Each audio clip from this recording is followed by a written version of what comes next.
Hello hello. ഞങ്ങളൊരു അമ്പലത്തിൽ വന്നാണ്. ഇവിടെ ഒരു കൊടിക്കുന്ന് ഭഗവതി ക്ഷേത്രം ഭയങ്കര പ്രസിദ്ധമായ ഒരു അമ്പലമാണ്. MTയുടെ ഇതിലൊക്കെ കേട്ടിട്ടുണ്ടാവും. അവരെ ധർമ്മദൈവമാണിത്. അപ്പൊ ഞങ്ങളൊന്ന് ഒരു പ്രാവശ്യത്തെ വന്നിട്ടുണ്ട്, പിന്നെ വന്നിട്ടില്ല. ഇവിടെ പ്രസിദ്ധമാണ്. ഇന്നലെ ആയിരുന്നു തോന്നുന്നു കാളവേല, അതിന്റെ ഇതൊക്കെയാണ് ഇപ്പൊ ഈ കെട്ടിക്കുന്നത്. അപ്പൊ ഞങ്ങള് അമ്പലത്തിൽ പോയിട്ട് വരാട്ടോ. ഭയങ്കര പ്രസിദ്ധമായതാട്ടോ ഈ അമ്പലം. ഞങ്ങളുടെ അവിടുന്ന് ഒരു 10 കിലോമീറ്റർ ഉണ്ട്. ഇതാണ് അമ്പലത്തിന്റെ കിഴക്കേ നട കേട്ടോ. ഇതിലേയും വരാം. ഞങ്ങളിപ്പോ പടിഞ്ഞാറൻ നടക്കി കൂടെയല്ലേ വന്നത്. ഇങ്ങനെ മെയിൻ റോഡിലേക്ക് പോകും. വടക്കോട്ടും ഉണ്ട് നട, തെക്കോട്ടില്ല. തെക്ക് ഭാഗത്തേക്ക് നടയില്ല, ഒന്നും തിരിഞ്ഞിരിക്കുന്നില്ല. പഴയ മോഡലാട്ടോ.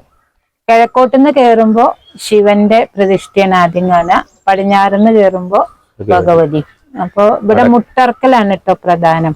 പിന്നെ പല സ്ഥലത്തു നിന്നും ആൾക്കാർ വരുന്ന ഒരു ഫേമസ് അമ്പലമാണ്. ഇപ്പൊ അതിങ്ങനെ ഇത് ചെയ്യാണ്, പുതിയതാക്കിയിട്ട് പഴയ അമ്പലമാണ് കേട്ടോ. ഉള്ളില് പഴയ മോഡലാണ്. പക്ഷെ ഇപ്പൊ അത് അവര് നവീകരണം ഇതൊക്കെ ചെയ്യാണ്. പുതിയ ഓടൊക്കെ മേഞ്ഞ് ഞങ്ങൾ അമ്പലത്തിൽ നിന്ന് പടിഞ്ഞാറ് നടക്കിയ കൂടെ തന്നെ തിരിച്ചിറങ്ങണം കേട്ടോ. ഇനി ഇവിടെ എന്തോ ഒരു വിശേഷം ഉണ്ട്. എന്താ വിശേഷം? ഇന്ന് കതിരറ്റ വേല പറയും, നമ്മളെ മകരച്ചൊവ്വ മാതിരി. ഇത് ഇവിടെ ഒരു പരദൂർ എന്ന് പറയുന്ന ഒരു ഗ്രാമമുണ്ട്. ആ ഗ്രാമത്തിൽ നിന്ന് ഇന്ന് ഈ കൊയ്ത്തൊക്കെ കഴിഞ്ഞിട്ട് നമ്മള് വിത്ത് കൊണ്ടിരില്ലേ, നെല്ല് ഭഗവതിക്ക് സമർപ്പിക്കുന്ന ഒരു ദിവസമാണ്. അപ്പൊ അവിടുന്ന് അത് അവരെ ഒരു ഉത്സവം മാതിരി ഭഗവതിക്ക് കൊണ്ടുപോയാൽ ഭഗവതിയാണ് നമ്മളെ രക്ഷിക്കുന്നതിനുള്ള ഒരു വിശ്വാസത്തിന്. അതെ, പരദൂര് എന്ന് പറയുന്ന സ്ഥലം ഇവിടെ ഈ പുഴ കഴിഞ്ഞാൽ അപ്പൊ അതിന്റെ ഒരു ഉത്സവ പ്രതീതിയാണ് ഇപ്പൊ ഇവിടെ ഈ കാണുന്ന. വൈകുന്നേരം 7 മണിയാകുമ്പോഴാണ് ഇത്ര വരിക. ഞങ്ങൾക്ക് അറിയുന്നുണ്ടായിരുന്നില്ല. അപ്പൊ ഇവിടെ വന്നപ്പോ ചോദിക്കാൻ എന്താ ഇവിടെ വിശേഷം. ഇവിടെ എന്താ വെച്ചാല് തൃക്കാർത്തികയാണ് കേട്ടോ വിശേഷം. ഭയങ്കര ഇതാണ് തൃക്കാർത്തിക. അന്നൊന്നും വന്നിട്ടില്ല. അപ്പോ ഈ ഭാഗത്തുള്ള വരാത്തവരൊക്കെ ഒന്ന് വന്ന് നോക്കൂട്ടോ. നല്ല അമ്പലാണ്. അതെ, അതെ. പക്ഷെ നല്ല ഫേമസ് അമ്പലാണ്. പണ്ട് മുതൽക്ക് അന്ന് പാലൊന്നും ഇല്ല ഇവിടെ. അതെ, പുഴ കടന്നു വരണല്ലേ. അതാണ് അധികം നമ്മളൊന്നും വരാതിരുന്നത്. ഇപ്പോഴല്ല, കുറച്ചായി പാലം. ഈ വശത്താണ്. അതെ. ഇതാണ് നേരത്തെ വൈകിട്ടുള്ള കതിരറ്റ വേല എന്ന് പറഞ്ഞില്ല, അതിന്റെ കാളകളൊക്കെ റെഡിയാക്കി വെച്ചിരിക്കുന്നു കേട്ടോ. ഇപ്പൊ രാവിലെയാണ്. ഇപ്പൊ നമ്മളിപ്പോ വൈകിട്ട് വരാൻ പറ്റുമെന്ന് അറിയില്ല.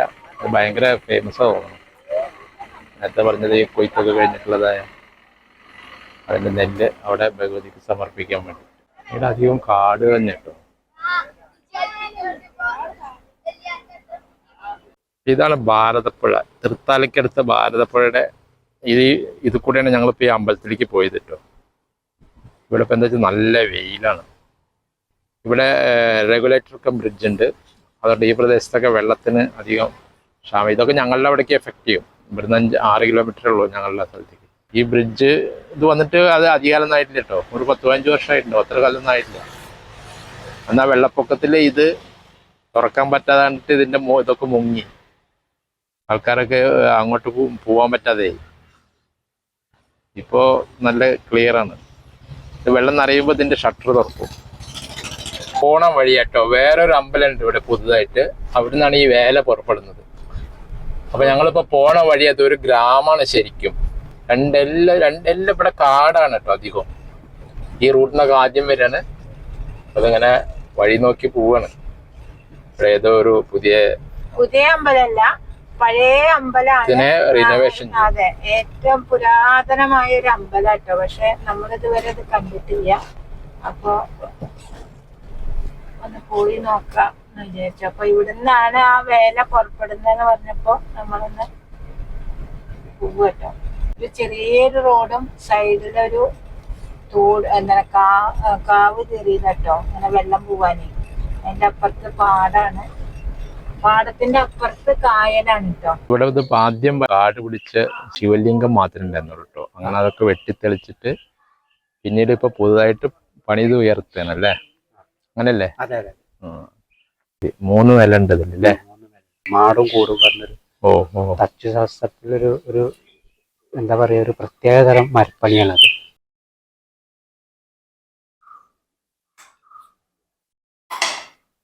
എന്താ രാവിലെ ബ്രേക്ക്ഫാസ്റ്റ്?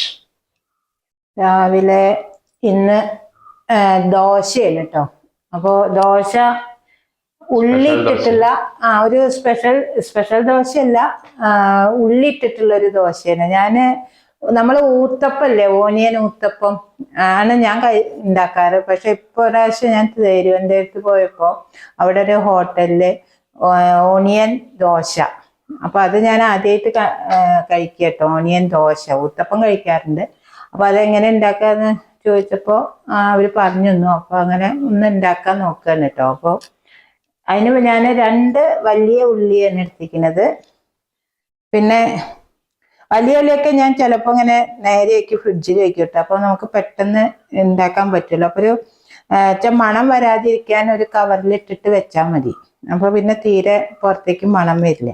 പിന്നെ ഒരു 3 പച്ചമുളക് എടുത്തിട്ടുണ്ട്. പിന്നെ കുറച്ച് കരിവേപ്പിൻ്റെ ഇല, ഇതാണ് എടുത്തിരിക്കുന്നത്. അപ്പൊ അത് നന്നായിട്ട് ഒന്ന് ചെറുതാക്കി നുറുക്കണം കേട്ടോ. പൊടിയായിട്ട് അരിയണം.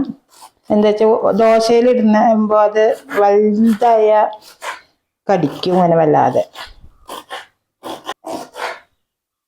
കരിവേപ്പിൻ്റെ ഇല എത്ര ഇടാട്ടോ, നമുക്കത് എന്താ പറയാ, മറ്റത് കരിവേപ്പിൻ്റെ ഇല നമ്മൾ എന്തിലിട്ടാലും ഇങ്ങനെ കളയല്ലേ ചെയ്യുക. ഇതാവുമ്പോൾ നമ്മൾ കഴിക്കുകയും ചെയ്യും. അപ്പൊ കരിവേപ്പിൻ്റെ ഇല എത്ര വേണമെങ്കിലും ഇടാട്ടോ.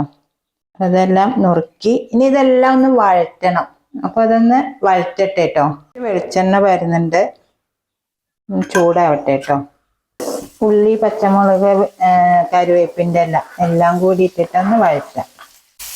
വല്ലാതെ ഇങ്ങനെ ബ്രൗൺ കളറൊന്നും ആവണ്ട കേട്ടോ, ജസ്റ്റ് ഒന്ന് വഴറ്റിയാൽ മതി. മാവിലിടാതോ മാവ് പറഞ്ഞിട്ട്? നമ്മൾ ദോശ 2 മാതിരി ഉണ്ടാക്കാം. മാവിലിട്ടിട്ടും ഉണ്ടാക്കാം. പക്ഷെ അത് ഓനിയൻ ഉത്തപ്പമായിട്ട് തന്നെ നമ്മൾ ദോശ ഉണ്ടാക്കിയിട്ട് അതിൻ്റെ മേലെ ഇടുക. ദോശ ഉണ്ടാക്കിയിട്ടല്ല, ദോശ ഉണ്ടാക്കിക്കൊണ്ടിരിക്കുമ്പോൾ നമ്മൾ ഇടില്ലേ, അതേപോലെ. ഇവിടെ ഈ പുറത്തുനിന്നേ ഭയങ്കര വെയിലാട്ടോ. അപ്പൊ കുറച്ച് കഴിഞ്ഞാൽ ഇവിടെ നിൽക്കാൻ പറ്റില്ല. കുതിച്ച് വരുന്നതന്നെ അടുക്കളയിലേക്കാ തോന്നും, അത്രയും വെയിലാവും. അത് ഒന്നും കൂടി ആയിക്കണു.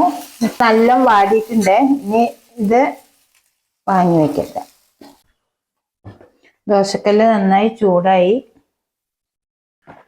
ഞാൻ ദോശയ്ക്കും ഇഡ്ഡലിക്കും ഒരേ മാവാട്ടം ഉണ്ടാക്കാം.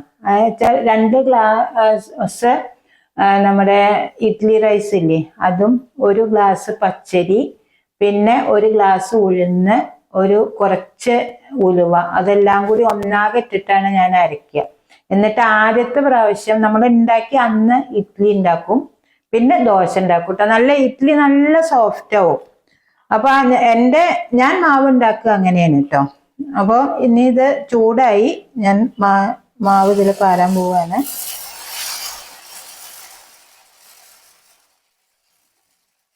അല്ലാതെ നൈസായി പരത്തരുത്.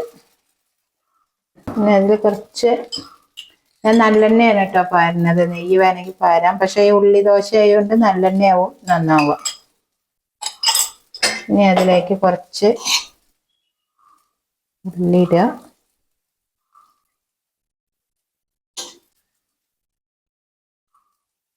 ഇതൊന്ന് ആവട്ടെ കേട്ടോ ഒരു സൈഡ്.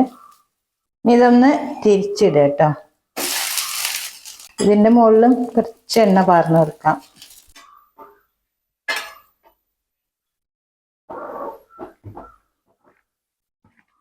ഇന്നത്തെ ബ്രേക്ക്ഫാസ്റ്റ് ഉള്ളി ദോശയാണ്.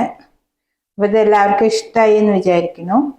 ഇതിന്റെ ഒപ്പം ഉള്ളത് ചട്നി, സാമ്പാർ. ഒന്ന് കഴിച്ചു നോക്കട്ടെ കേട്ടോ.